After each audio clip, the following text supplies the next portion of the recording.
Welcome to our third coach seminar for our 2016 First League season here.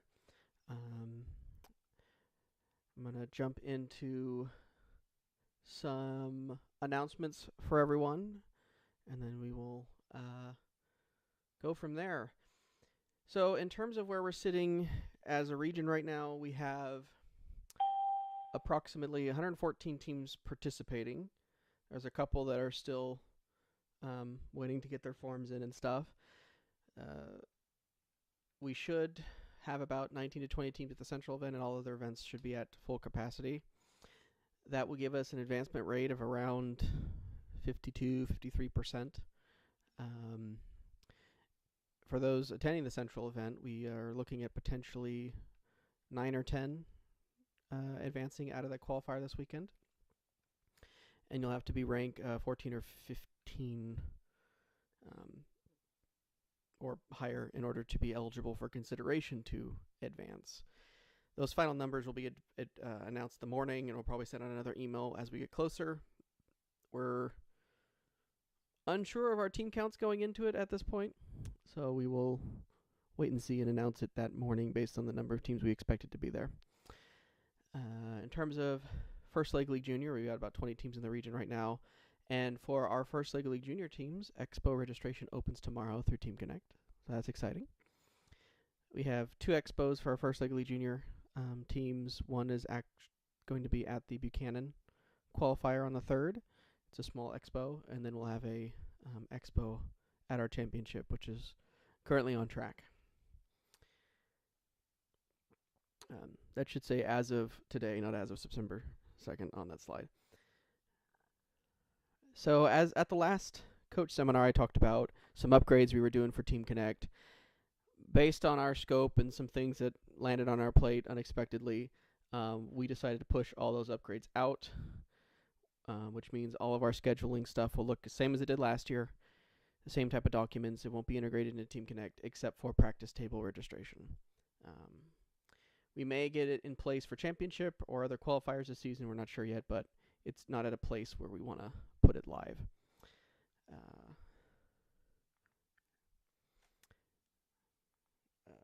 Yes, so again, I didn't have the bullets up, but the same thing. We're hoping to get that out this season for championship. If not, it'll be next season. In terms of event agendas, because we decided to push those changes back, we had to go back to our old agendas. They've been posted for all events, including the championship. They are available on the event pages now. In the email that went out to Central Team this morning, we actually had that linked for them. It does the breakdown of everything going on that day. Check-in typically starts at 8, and opening is at 9, and the matches and stuff begin at 10.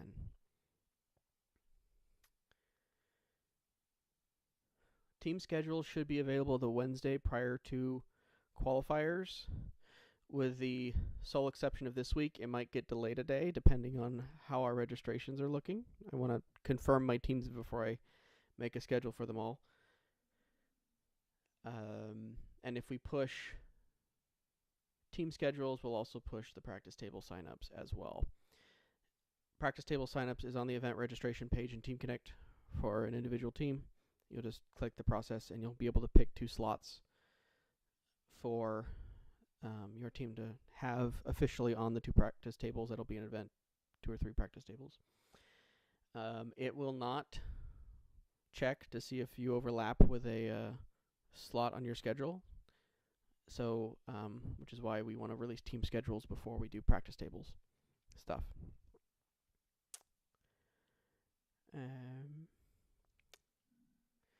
In terms of dates, we got some number of teams to get in. Again, these are our current counts. I expect them all to fill up as we get closer. Again, all the dates are on our website. In terms of upcoming deadlines, I just wanted to reiterate that judging profiles are due tomorrow at 6. We're going to print them from Team Connect for those teams attending the central qualifier. The same thing will apply to all events.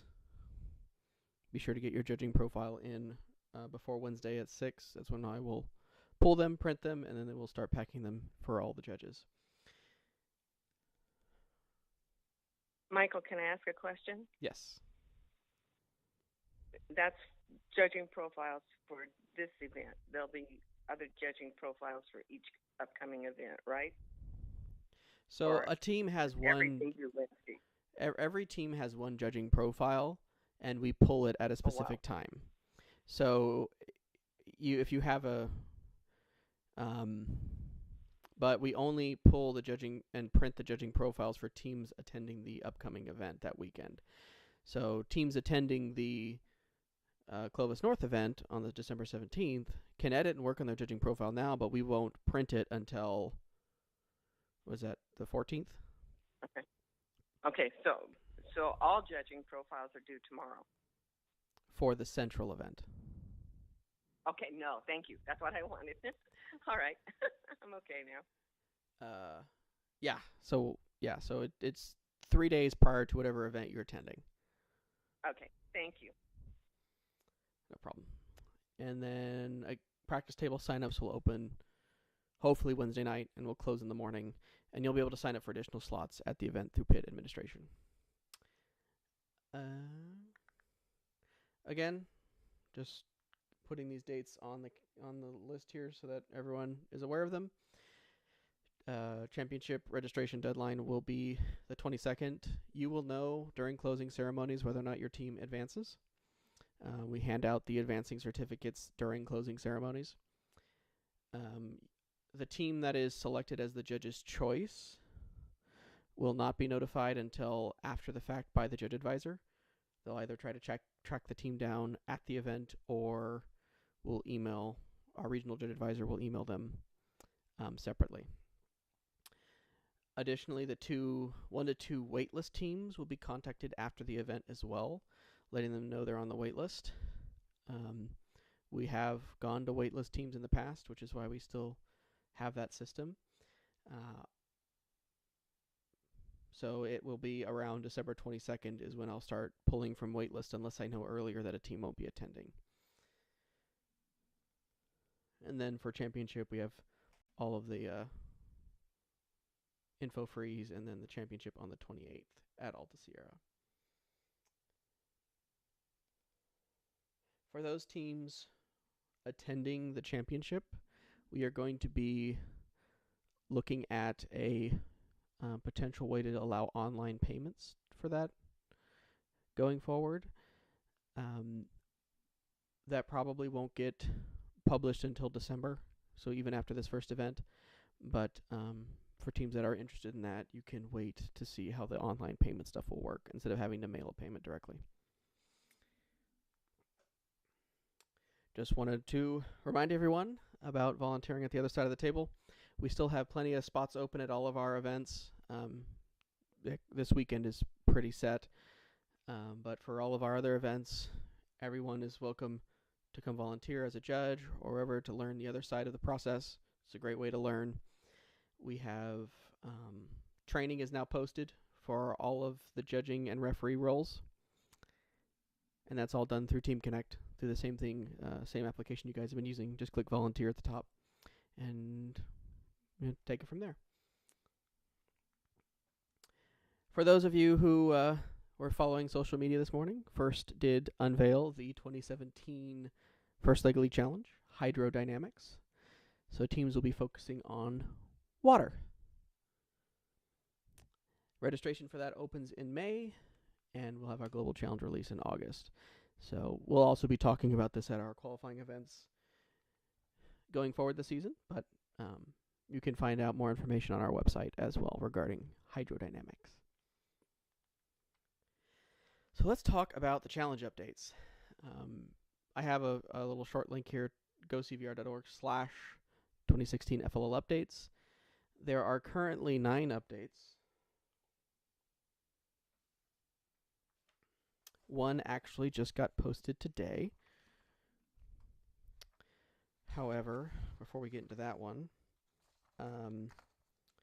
there was some robot game updates on November 3rd that I hope everyone is aware of. There was a clarification to the food pieces going into the target areas, and what that translates. and then also to transporting more than one manure sample at one time. How do we treat that? And then first officially cleared up how do we treat the frog model, which is actually two models, two frogs, I should say, in one model, and they're going to be at least our interpretation. It was even a little bit unclear here that both frogs are counted separately in terms of scoring requirements. There was also a typo regarding sensor in the manual. Today, first, put out a clarification regarding interactions with animals for the project, specifically looking at what it means to affect.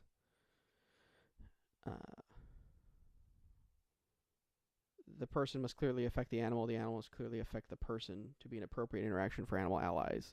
There are some questions regarding the word affect. The word affect could also include indirect interactions, as well as actions such as studying and observing. Affect should be in a positive manner, and that interaction should not include harm to one of the parties during the process.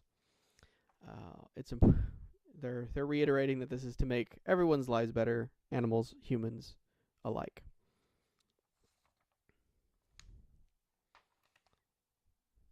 Any questions there?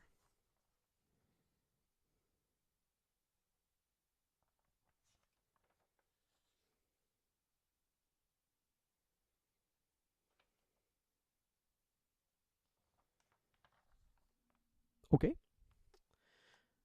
And then I wanted to also, we have our own kind of Q&A page on our website. We have, I think, 2 up there right now. One is regarding stuff we've already talked about regarding doesn't have to be interaction between one animal and one person. It can target multiple animals or multiple people, just with the caveat that the larger you go, sometimes the harder it is to find a finite, realistic solution. There was also a clarification, I think we had this at the last meeting, that a gecko hanging from the robot, which is hanging from the wall, and the robot is only supported by the wall, the gecko is considered hanging from the wall, even though it's not directly touching the wall.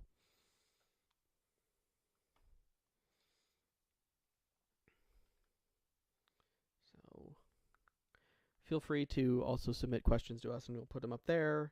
I know we got a couple that came in today while we were preparing for some stuff for this evening, and I didn't get a chance to reply to them. In an email that went out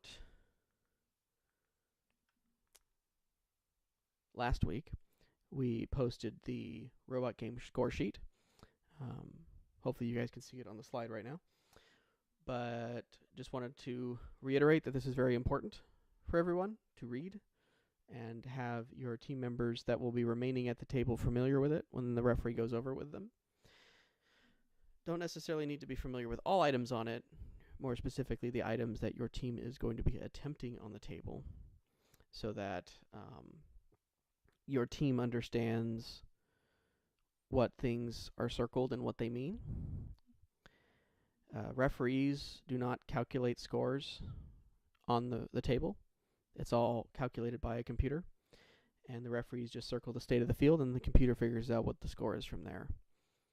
However, it's important that the team is in agreement on what was circled on the score sheet, because once it's initialed there at the bottom, it's considered final, and then it's sent to the scorekeeper for entry. Those of you that attended the Buchanan scrimmage on the 5th actually got to see the system in action. It's the same system, so you'll be able to use those score sheets and and it will be that same score system with that display. And the displays will be up in the pits as well as in the robot game area, so you'll be able to track your scores throughout the day. With that, that kind of concludes all the stuff I wanted to go over. I'll open it up for questions on anything. So, ask away.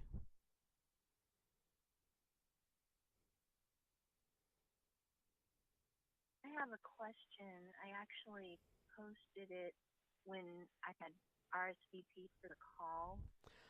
So I don't know if you have it there, but I'm happy to. Actually, I can pull I'm that up. I forgot to check that. Let me see. Okay. Thank you for reminding me about those questions. Let's see. So I have one here. Could we get a clarification of M15 on the score sheet?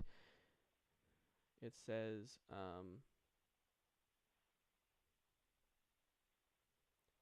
all 7 manure samples in the training area, but the figure says M9. In M9 says they're worth 7 points each with no specific amount of samples required. Okay, let me pull up the challenge guide here. Is Phil or Matt or Steven on the call? Yeah, I'm on. Did you get that question?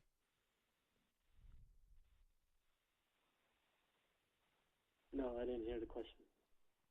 So the question is, can we get a clarification on mission 15 of the score sheet, which is all samples, all 7 manure samples completely in the training research area? In the brochure we got at the training, says in M9 that they're worth 5 points each with no specific amount of samples required. I'm pulling up the guide myself right now, so we can look at this. Mission 15. New samples in they're 5 point each. Let's see. Visible at the end. There's go ahead. 7 of them, but the training and research area, they're worth 5 point each. Obviously, they have to be delivered one at a time, as required.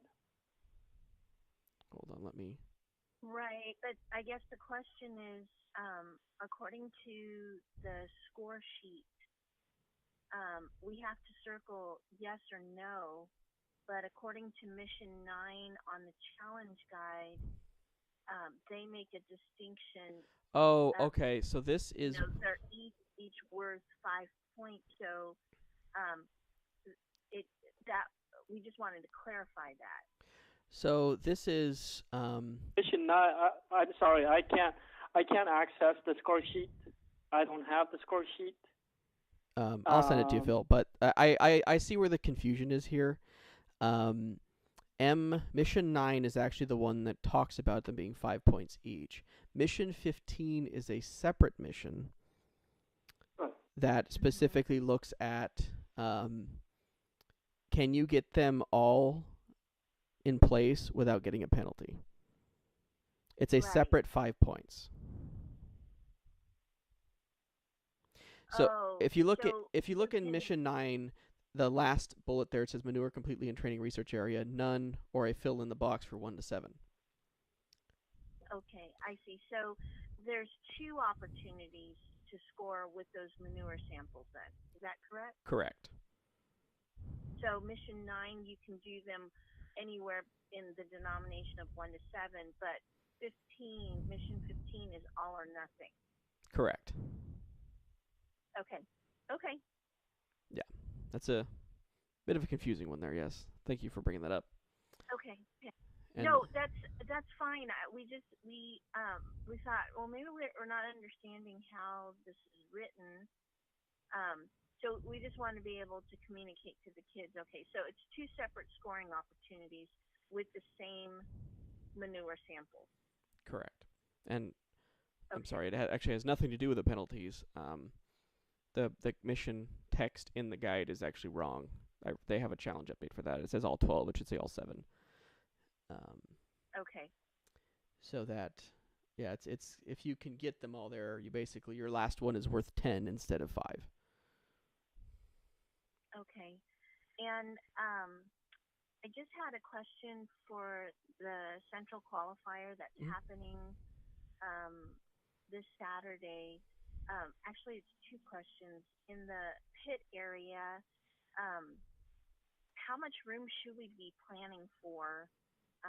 We've been to other qualifiers where it's like a cafeteria setting, so each team gets a cafeteria table. I didn't know what the setup was there, so we plan accordingly. It will be a cafeteria setting. It'll be in the Okay. I'll be reminding me, I'll be putting up the map for the qualifier, the venue map. I'll be uploading that tonight, and it'll be available tomorrow. But it will be in the multipurpose room, which is a cafeteria-style setting. Teams will be getting cafeteria-style tables as their pit space at that event. Okay. Which might be similar for all events. I think Buchanan is actually going to have theirs in their gymnasium. The pits in the gymnasium. Okay. Tables might be a bit different. I think Clovis North will have cafeteria and cafeteria tables, and I'm not sure about the Visalia event. Okay.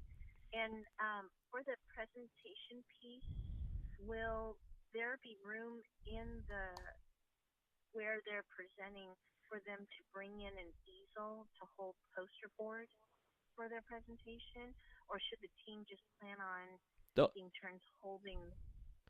There should be at least a 10 by 10 space, I would say. So there should be room for an easel, unless you have props that are also large that will impact that. But no, it's just the poster board that'll go on the easel. So okay. Thank you. No problem. Michael, could I ask a question? Sure, go ahead. The robot game score sheet, I'm looking on the website. Where do I look to find that? Let me... Phil was saying the link doesn't work. Okay.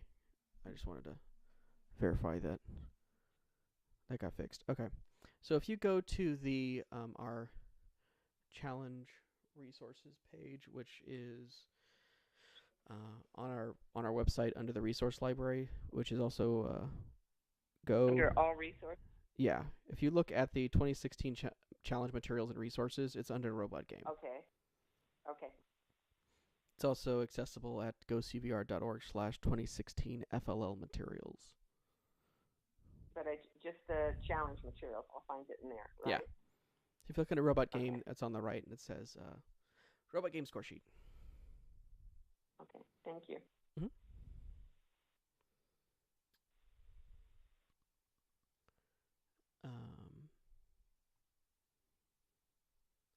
Let's see. What are my other questions here on the RSVP? So when it comes to a event, again, check-in is for qualifiers typically between 8 and 9. Opening ceremonies is at 9. There is a coaches meeting following opening ceremonies, typically 9:30, 9:40. And then competition matches and judging begin at 10:05.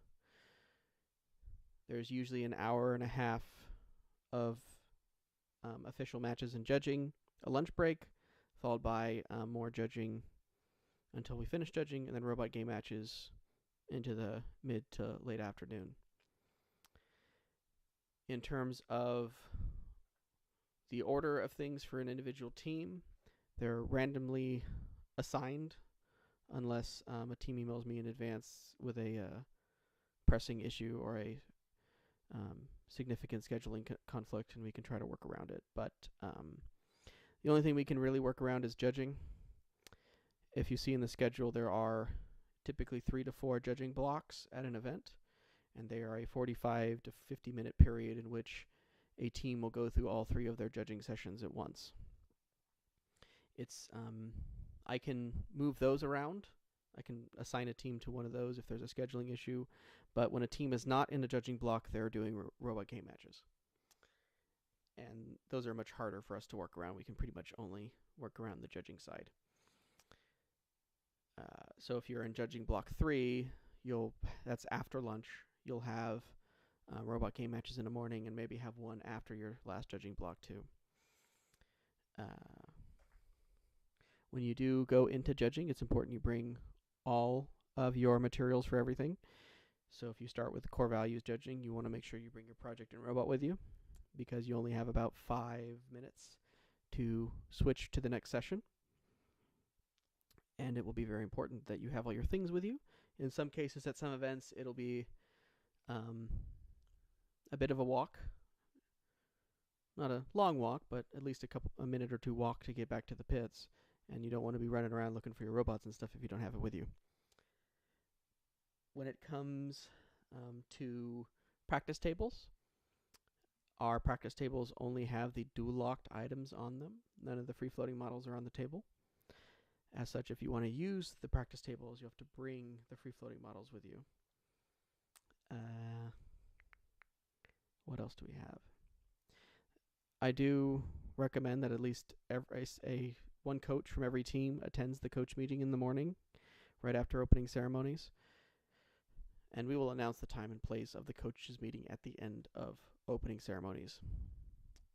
We do go over any final questions. We'll confirm the final numbers for advancement and the ranking cutoffs and all of that during that meeting, and it's set for the rest of the day. For those, I recommend that everyone looks in our season standards manual.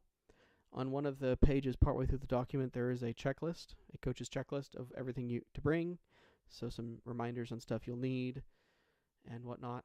Definitely recommend everyone check that out. We've had it for a couple years now, and I don't think everyone knows about it. So be sure to check that out. Additionally, there's some stuff in there in the season standards manual regarding how we handle robot game, how we handle what awards we give out, deliberations process, and so forth. We do some unique things regarding robot game in our area, regarding having most of the team head to away from the robot game area once the match finishes, and having 2 members stay behind. And that's all described in the manual. As another reminder for all of our teams from last year, we will not be doing team flags at events anymore, but they won't be provided. However, teams can still make and bring their own. Anything else? There will be a small break between the last match and closing to allow some cleanup and to flip the room around for closing at all of the events. What else? The robot game opening ceremonies and closing ceremonies typically happen in the same room, and as such will get recorded.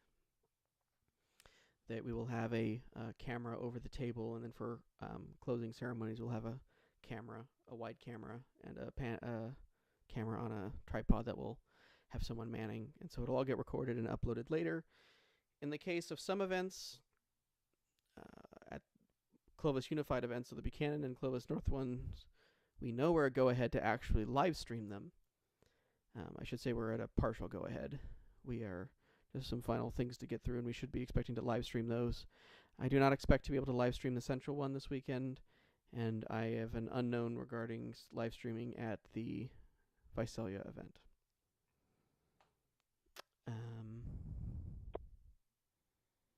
And that will be on our website and through our YouTube channels, where we will primarily do our streaming. I think that's a pretty good... I think I've highlighted everything on event day to answer these questions. Any questions from anyone since I've been with all that I just rambled on about?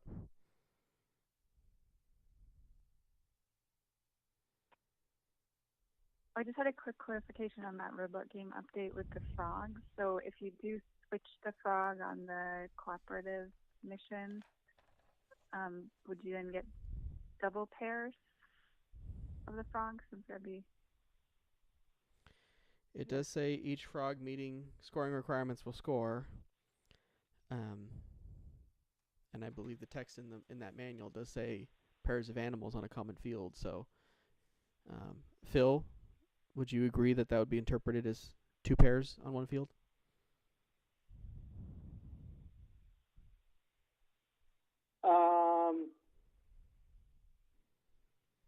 If I understand correctly, if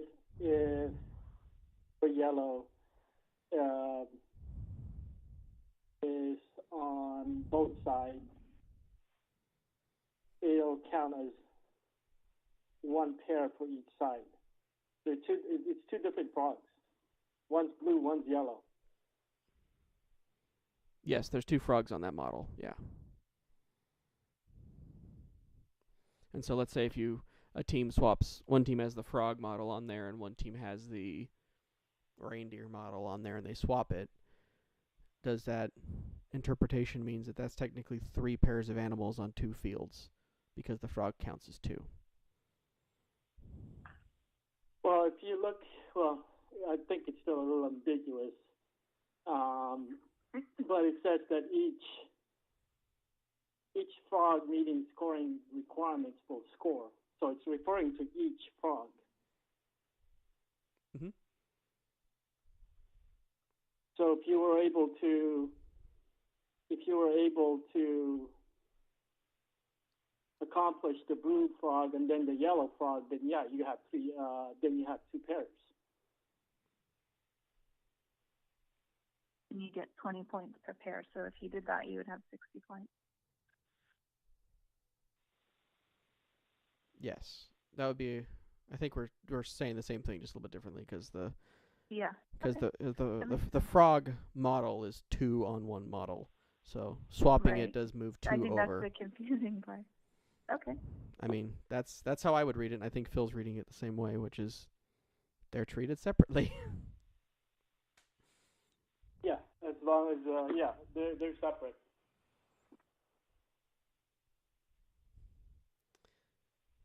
And okay. Yeah.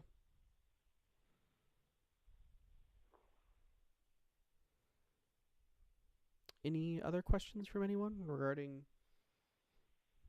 anything? Michael, the coach's checklist, where did you say I find that?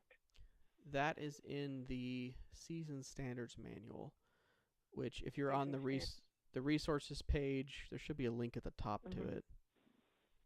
Okay. Standards Manual. Yes. And it's on page... Oh, it's actually in the manual. Okay. It's in the manual, yeah. It's on page 14. Okay. Thank you. Mm-hmm.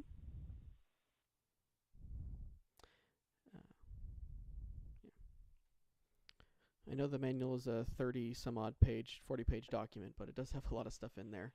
I do recommend everyone skim it and get a chance to read it, especially from Section 7 onward, which is Section 6 onward, which is all the stuff that happens on event day.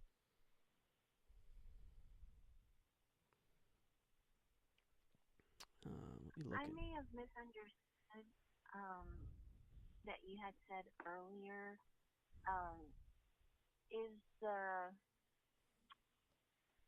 championship, the agenda for the championship, is that something you said is posted right now on the website? Or because I know the qualifier agendas are, at least the one that's happening this weekend, it's already posted. The general agenda. Yes, so the general agenda for all 5 of our official events this season have been posted. So the 4 qualifiers in the championship have their agendas available on the event pages on our website under files and downloads on the left. Okay. I think my problem was I was looking at the Team Connect website. Yes, if you're on Team Connect and you have an event or a team up or under event registration, if you click the event website link, which is the third from the right, that'll take you right to the page with everything.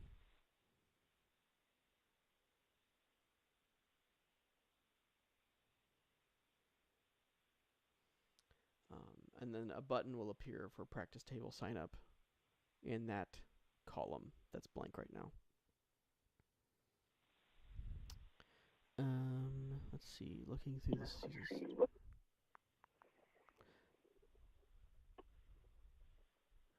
And then for all teams following the event, there will be a survey that's sent out to everyone, and we do appreciate all the feedback we get from all of our teams.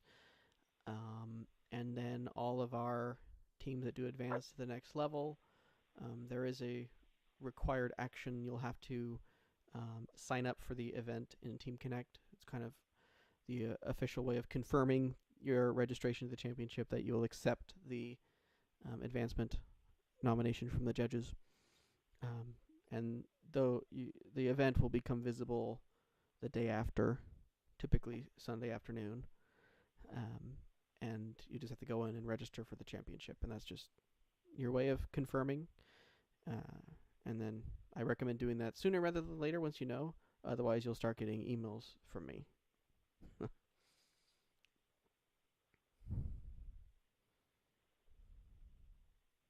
Any other questions on anything?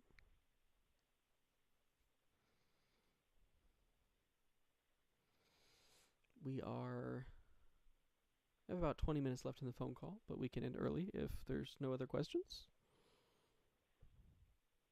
Anything you'd like me to talk about regarding what's going to happen on event day?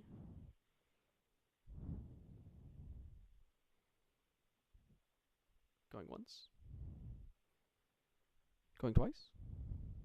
Michael, when's the next conference call or presentation? Our next one that's planned tentatively is, I believe it's December 13th or 6th. It's December 6th.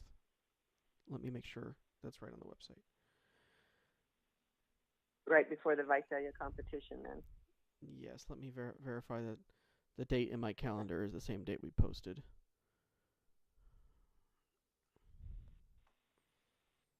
Because I have the 6th as the posted date, but because I might have put it in my calendar wrong. Let's see. It is.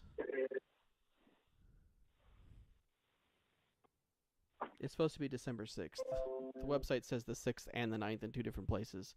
But okay. Assuming that we have people who sign up for it, we will definitely have one on the 6th. I will. It'll also be kind of a lessons learned from our first two events as well. We'll kind of talk about that at that event, at that seminar. But if I don't get anyone that RSVPs for it, we'll probably cancel it. But if there's interest, we'll definitely have it. All right. And I will update our website to actually have the right date. Okay. Yeah, the date in the first section was right. The date in the bottom section was not. So, okay. Alrighty. Yeah. Well, I hope there's no more questions. I hope everyone has a good rest of the season. I look forward to seeing all of you out at our events. And yes, it should be a very fun time for everyone. So good luck, and we will see you at the competitions.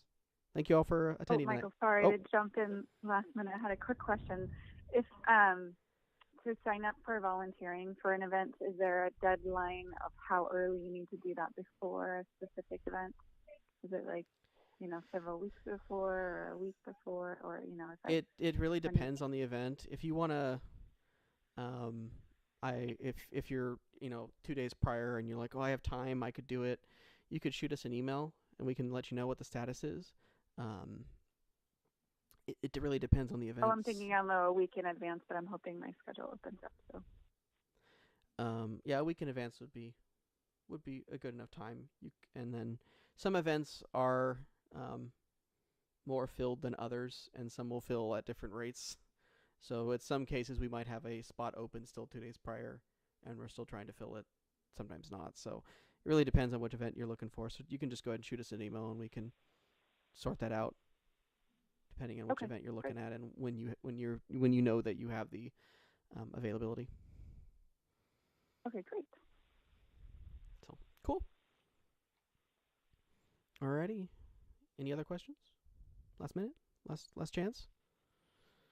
Well, if anything does come up, you feel free to shoot us an email. We'll definitely get back to you when we can. So thank you all for attending tonight's seminar, and I look forward to seeing you guys at events. Take care. Thank you, Mike.